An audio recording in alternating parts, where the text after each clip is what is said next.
Շնորհակալություն, ես այս 2 րոպեն օգտագործեմ, ասեմ, որ ինձ համար անհասկանալի ու անընդունելի է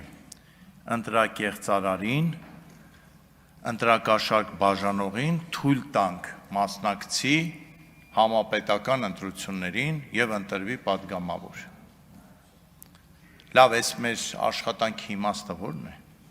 Որն է մեր աշխատանքի իմաստը, եթե ասում ենք սահմանադրություն, այսինքն սահմանադրությունը ինչ-որ մի կետ կա, որտեղ գրած է ընտրակեղծարարը պետության դեմ հանցագործանող է, կարող է գալ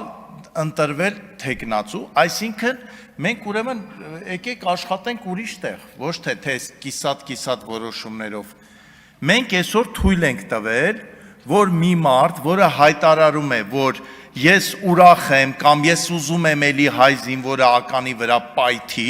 այդ մարդուն ոչ միայն գրանցել ենք падգամավորի թեկնածու, մարդել ասում եմ, ուր այդ մարդել չի, Արարածին, ու մի բան էլ բերում ենք խորհրդարան, սենց ասենք սա է ժողովրդավարությունը, չեմ կարծում, որ սա ժողովրդավարություն է, սա մի ուրիշ երկիր գնացեք Նորվեգիա, ասեք, գիտեք, մեկը ընտրակաշարք բաժանի,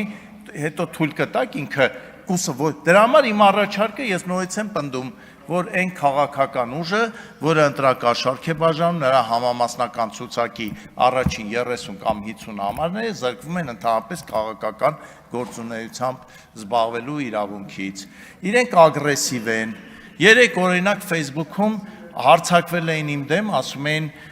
դատարանով հաստատված չի, որ մենք ընտրակաշարք ենք բաժանել, դրա համար դու իրավունք չունես մեզ մեղադրես։ Իրենք ագրեսիվ են ընկերներ, իրենք ագրեսիվ հարցակվելու են ու շարունակելու են հարցակվել։ Շնորհակալություն համատեղ աշխատանքի համար, շնորհակալություն ազգային ժողովի նախագահին, փոխնախագահներին, բոլոր Հայաստանը սիրող падգամավորներին, շնորհակալություն։